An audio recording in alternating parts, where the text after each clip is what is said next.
Bonjour à tous et bienvenue pour cette nouvelle chronique de jurisprudence.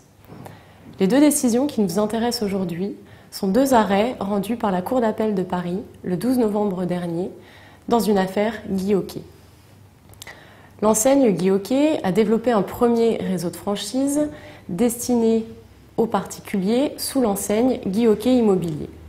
Par la suite, l'enseigne Guy Hockey a créé un second réseau de franchise sous l'enseigne Guy Hockey Entreprises et Commerces destiné aux professionnels et concernant notamment les cessions de fonds de commerce et les immeubles commerciaux et professionnels.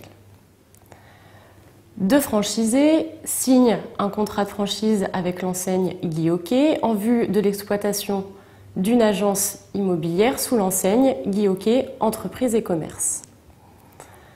Le franchiseur décide de résilier le contrat de franchise de ses franchisés, devant faire face au non-paiement par ses franchisés de leurs redevances contractuelles. Les franchisés décident alors d'assigner le franchiseur en nullité de leur contrat de franchise.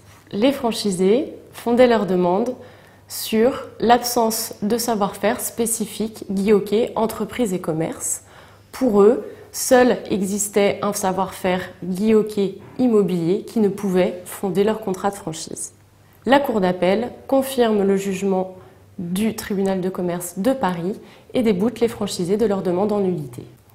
Pour la Cour d'appel, en effet, il existe un savoir-faire spécifique Guy Hockey Entreprises et Commerces et la nullité des contrats de franchise ne peut être prononcée dès lors que, d'une part, le savoir-faire des deux réseaux Guy Hockey Immobilier et Guy Hockey Entreprises et Commerces était en partie similaire. D'autre part, le savoir-faire avait été transmis aux franchisés par les formations tant initiales que continues, mais également par la remise de la Bible. Par ailleurs, la Cour d'appel constate que les franchisés n'avaient jamais émis le moindre grief à l'endroit du savoir-faire à l'encontre du franchiseur pendant les 2 années d'exécution de leur contrat. Enfin, pour la Cour d'appel, l'absence de site pilote Guy Hockey Entreprises et Commerces ne démontre en rien l'absence de réussite éprouvée du savoir-faire. La Cour d'appel mentionne à ce titre la définition contractuelle du savoir-faire Guy Hockey qui se référait aux compétences acquises par le franchiseur en matière immobilière. Pour la Cour d'appel, le réseau Guy Hockey Entreprises et Commerces constituait une déclinaison au secteur du fonds de commerce de l'expérience acquise par le franchiseur en matière de transactions immobilières. Pour la Cour d'appel, en effet, il existe un savoir-faire spécifique Guy Hockey Entreprises et Commerces et la nullité des contrats de franchise ne peut être prononcée dès lors que, d'une part, le savoir-faire des deux réseaux Guy Hockey Immobilier et Guy Hockey Entreprises et Commerces était en partie similaire.